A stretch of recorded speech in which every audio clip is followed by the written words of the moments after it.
for work? Which ones do you use at work, not for work? What do you use at home? What do you take with you? Just ponder that for a moment.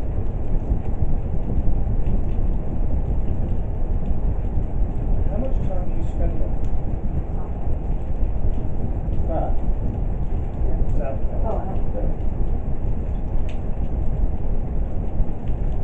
Is that just a?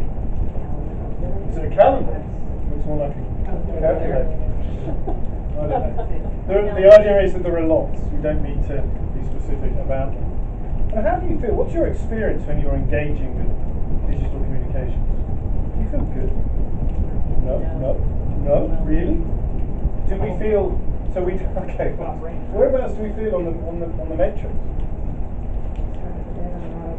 Are we down in that bottom left-hand corner again? Yeah. It's odd, isn't it? These things that are supposed to help us and enhance our communication skills actually make us feel bad. Why do we think? Why might that be? Why do you feel bad? Never get ahead of it. Never getting rid of them?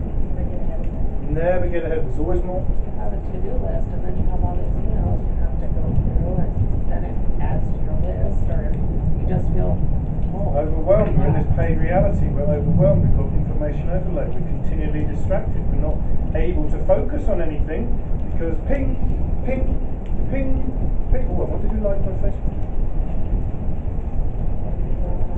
Oh, I haven't checked Instagram for 5 minutes. Let me find my distraction. So we're perhaps not in our optimal place when we're continually engaging with digital communications, with emails. And here are the challenge, of course, is to maintain our focus. Focus, clarity, and relaxation, those three ideas, those three major components with what we're seeking in our mind by doing our practice. The challenge is to find focus and clarity and relaxation and not add to our anxiety by harnessing and utilizing these tools, which is what they are. In the same way as we look to utilize our subconscious, not shut it away, utilize that processing power, we want to use this extraordinary technology to help us achieve what we want to achieve and stop it hindering us. Yeah? Make sense? Great. So let's look at some statistics, because this is the fun thing.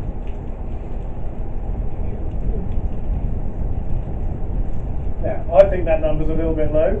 I suspect actually in reality it's a little higher. But what do I take away from this? Is it takes a minute every time you're distracted to come back and really engage with what you were on. The average person, I understand, receives at least 100 emails a day. If you've got your notifications on, and every time you get an email, you go and check it, that's an hour and a half wasted. And that's assuming you only take around about a minute to come back. And that's assuming you only get 100 emails and you're distracted 100 times or 99 times. Okay? That's quite a lot of time to waste when you're not actually being productive, not doing anything. You're not refreshing your mind. You're not relaxing. You're not being productive. It's an hour and a half completely wasted during the day. Yeah? What are we doing? What are we doing when we're checking our emails when we're on the phone? We're not paying attention to the person we're talking to. Which communication is more effective? The email? This, we're engaging with another human being specifically. We can actually give nuance and stuff over that. How many of you received an email that required your attention exactly at that moment? We'll come on to that and whether or not that is a sensible thing to do, but I'm not sure that I've ever received something that said, emergency, you've got to do this now, in the next 10 minutes. Well, I'll tell you what, if you're sending you emergency emails, you let me know and I will talk. Because my daughter's constantly letting me about. I'm talking to her about all these things, so she can hear the computer typing. She's like, "You're not listening to me." Constantly. And how is that for your relationship with your daughter? I still love her. Does she know that, or do you hope she knows? She knows that. It's not good for our relationships one way or on the other. We need to be paying attention because at the end of the day, we might be missing something. Our children, our friends might be trying to tell us something that we're not listening to because of cognitive rigidity in the first place. We assume, everything's all right, this is normal, she always talks like this, it's fine. We're not listening, we're not hearing, we're not noticing what is really going on, possibly, on occasion. And in a hospital, in a work environment, once. You know, it could have dire consequences, couldn't it? In the relationships with our family, honestly, please try not to do that. Please try to pay attention to the people who are hugely important to you. Try not to be, we've all done it, I do it, I've done it. I've constantly berated my ex, so if I can hear your fingers click, what are you doing? I'm sorry, I was just doing. I said, well, that makes me feel shit. Okay, it makes me feel as if that keyboard, what are you doing with it? Oh, I was just checking on Facebook. Oh, right, so Facebook's more important than engaging with Reebok. Okay, your choice. Alright? Let's think about it. Let's be conscious about it. 50% on vacation. Now, I get it. I get it that some of us need to do that in order to actually be able to have a vacation. So we otherwise would be constantly distracted by what the hell is going on. Unless we take you a week to get through. Or what is Yeah. it when you come To get back? through, When you come have back. 300 Well, here's my challenge. emails. Here's my challenge to you. Put a good out of office on. Tell them that this email will be deleted. I will not be responding. If you want me to respond, please resend after such and such a time when you get back. Have them forwarded. That's good. Yeah. So I good. love that. I'm so excited thinking about it. Then the challenge is, do people actually read them? Okay. Do people actually read the responses out of office? Then you listen to your phone when you put out an office. Well, then change the culture by actually deleting it. Say, well, hang on, I told you, but I didn't read it. How's that my problem? I mean, seriously, pay attention to this. This is important. Emails tend to become fire and forget. That isn't hugely positive. We'll talk about that in a moment. But find a way to give yourself some time on vacation. Now, I understand if you want to check them once a day, just to make sure. Just so that you can actually let go and enjoy that evening or that day. Obviously. Are you really having a vacation? How are you going to refresh yourself? Americans, you are bloody awful at taking time off. How many of you are owed time? Have you got days of leave outstanding? Most of you, 75%. Take your time. You need to be refreshed. You owe it to yourself, and you owe it to your work, to your family, and to your colleagues. Because how can you be your best self if you're constantly not refreshed? We talked last week about being kind and in planning about taking time for yourself, planning stuff into your days. You need to have the weekends are designed to refresh you so you can be back for the week. In an industrial economy, that's what they were designed for. You know, to have a rest. So you've got a 5-day week. Great, refresh, good. You can come back and put all your full effort into work now. Take your time. And when you get a holiday, when you get a vacation, try and find a way to take it. Really disengage, disconnect in whatever way is best for you. Make sense? Don't feel so guilty. It's all right. Not alone. No, I'm not sure why or how or when. It's entirely up to you. But if you are checking your emails and there's somebody lying next to you, yeah. What message are you telling them? And if they're doing it, if you're both doing it at the same time, well, maybe that's appropriate. Maybe it's what you want to do. What message are you sending each other? But perhaps, if you're on your own and you're checking your messages in your bed, what are you doing? You're engaging your brain. We're looking at electronics, we're looking at bright lights on a screen. It isn't great for us when we're trying to get to sleep and refresh ourselves for the following day. Now, the latest things I've been reading is that we should be doing non-cognitive activities for the hour or two before bed. We should be putting off things like washing up and walking the dog, doing our laundry. We don't really have to think about those. And doing those last thing before bed. Because it allows our brains to slow down and calm down and then rest. If we're doing those and then getting into bed, oh, just check my emails. Oh, God! Yeah? And did you need to see it at that point, and then are you going to have a restful night's sleep? Well, let's think about it. Well, you know, it's your choice. You want to check your emails in your bathroom, that's fine. Please don't send me an email when you're in the bathroom. Don't do that. I don't. These are one of the biggest carriers of germs and bacteria and nasty stuff because we never clean them. We may wash our hands, but we never clean them. Okay? Unless you're in the previous group where apparently we clean them every day. I felt very guilty myself. What? Who believes in multitasking, that it's possible anymore? We believe in switch time now, which means that when we're on the phones, we're not paying attention to the road. 80% of people, and that's assuming that these, there weren't people being dishonest in this survey. 80% of people are risking their lives to check their emails.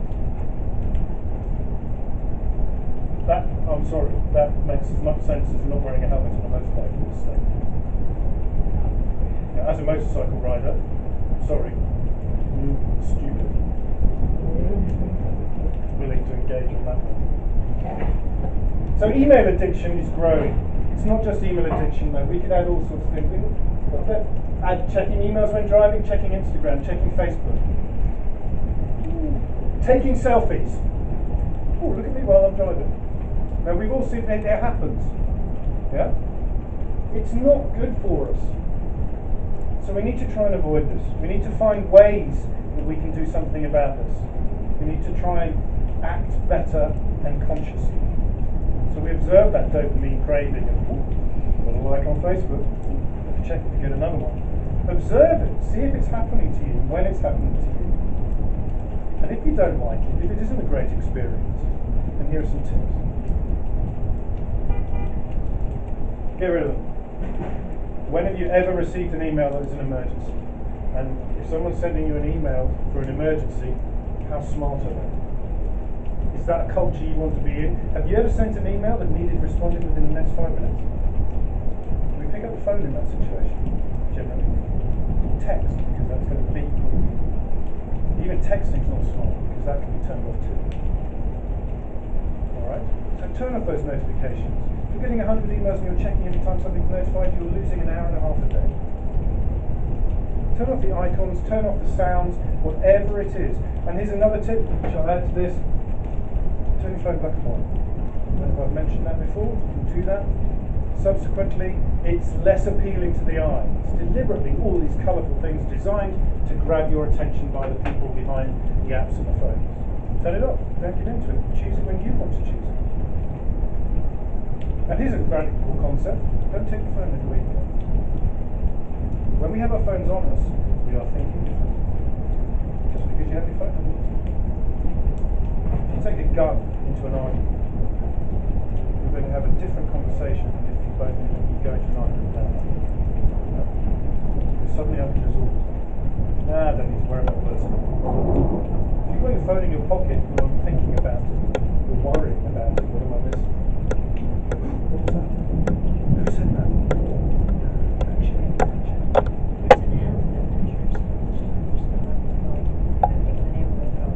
Oh, how ironic. An app that is asking you to spend more time on your phone. Yeah, I know. So you can test yourself. Well, test it, try it. I mean, it might be surprising. But at the end of the day, it's about your experience. If you don't feel it is serving you, then let's do something about it. Notice your switch time. Notice how many times you're being distracted. You're going on to various forms of digital media, and see how much time you're wasting. Okay? And then do something about it. And one of the things we can do about it, and this is somewhat radical, and by the way, I still believe that whatever works for you works, and I do completely understand that some of us, in order to not feel anxious during the night or the following morning, need to check our emails soon in the morning. But here's a challenge. When do you think your brain might be at its highest function? Is it likely to be in the morning? It's going to be, it hopefully is the freshest. Now for some people it isn't, some people it's in the afternoon, and again self-awareness is really important here, knowing when you're working the best. That's the time when you should be doing those tricky tasks, those important tasks, those 20/80 tasks, yeah? So the challenge is, before you turn on your emails, you open your inbox and you get lost in that, oh, look, I've got 300 emails, and your day begins with anxiety. Do something important.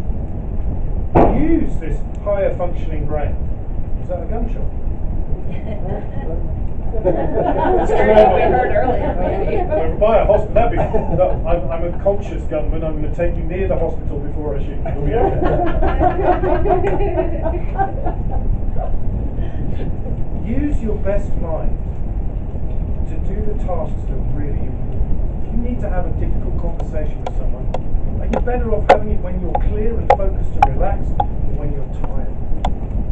When we're tired, are we more likely to slip into autopilot, less likely to have a fresh perspective, more likely to apply cognitive rigidity.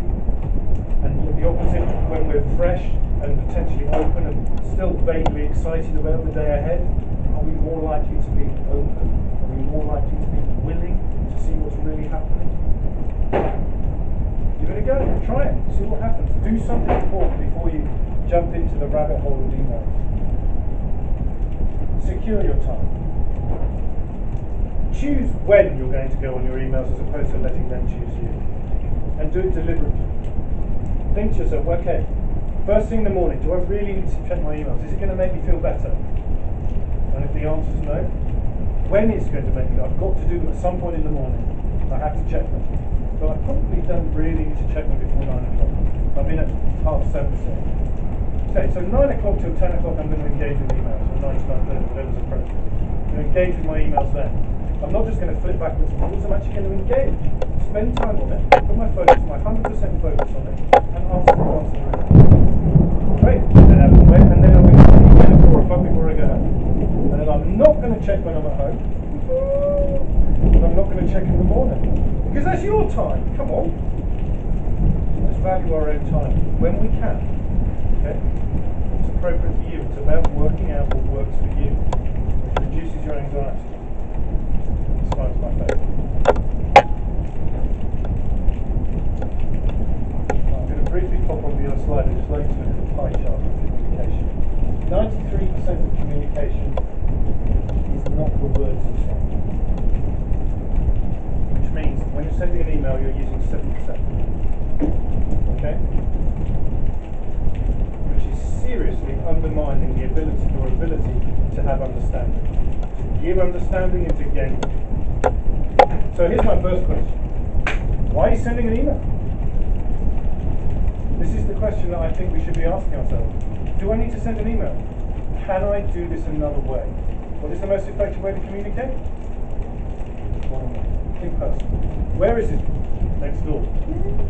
Maybe I could walk. Maybe I could drag my out of the chair and walk over there and say, hey. Yeah, then you're interrupting somebody else. Well, you don't have to interrupt them. Either way, we're interrupting them, even if we send an email, if they send their own. Potentially. What's more effective, interrupting someone and having a really meaningful conversation, or not interrupting them and just sending an email which could be misunderstood? It doesn't mean we have to barge in. I think what's difficult though is that you're trying to communicate with more than one person. You're not gonna go tell you and then go tell you and then go tell you. You're gonna put it out there once. It's always easier to send an email. Here's a radical notion. What about actually having a meeting with those people to get that information across? Don't have time to do this. It's easier just to send an email and be like, Yeah. Well, Volleyball. it depends on what. It's all about being conscious and making a decision. And if you understand that you are only utilising 7% of your ability to communicate, then fair enough, that works for you. If it is the most optimal way of communicating, and don't get me wrong, at times it is. I'm not saying all the time, no, it's impossible to always walk around. Maybe you walk around and they're not in their office, but you need to send the information. You may walk around and they're having a really difficult conversation, or they're just busy. You know, you're going to be mindful, you're going to check before you walk in, clearly.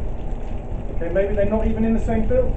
Well, perhaps we should be mindful before we walk in. Or I walk in and say, hi, I'm not being mindful right now, but hi. Every So morning. you're consciously choosing. Every morning. Every morning. Well, let's see what happens with that.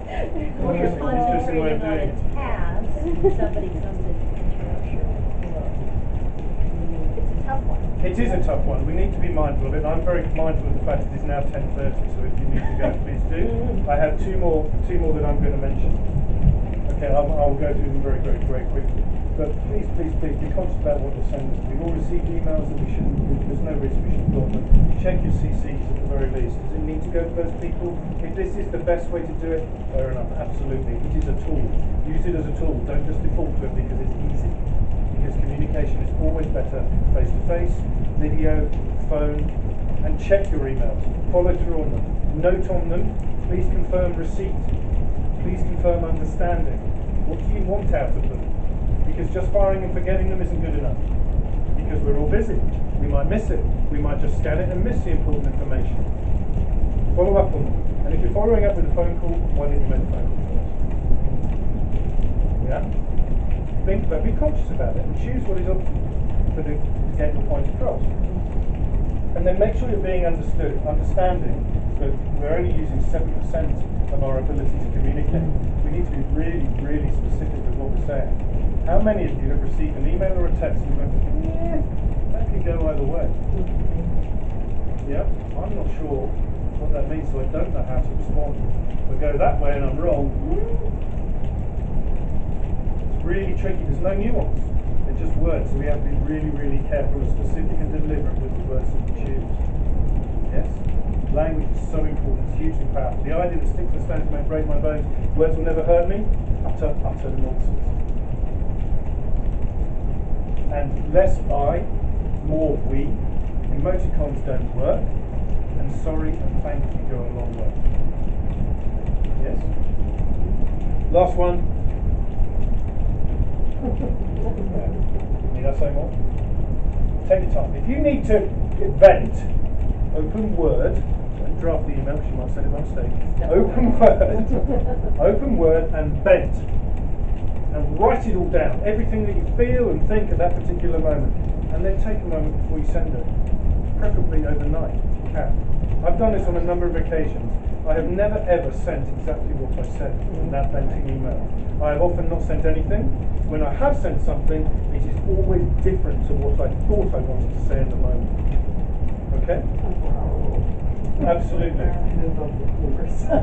So think about it. Take responsibility for the email culture. Set the example. You're the leadership team. Set the example you want other people to follow. Treating others the way you want to be treated yourself. Be mindful. What can you do? Choose one. I'm just flicking through that. Where's the homework? It seems like a lot. At the end of the day, practice, practice, practice. That will help everything. But if you get the chance, choose a situation or a person where you may have cognitive rigidity. Try applying a fresh perspective of beginner's mind to it. See what happens. Notice the experience. It's all about working out what is important to you, what works for you. And then take one of the 7 tips for emailing and using with digital communication. Try it out and see if it helps you. See if it works. Make sense? Okay. 10:33. Any questions? How are we doing? Just don't want to leave now, do you? Yeah, will I go back to my emails? Oh no. You are released if you wish to. You can stay if you wish to as well.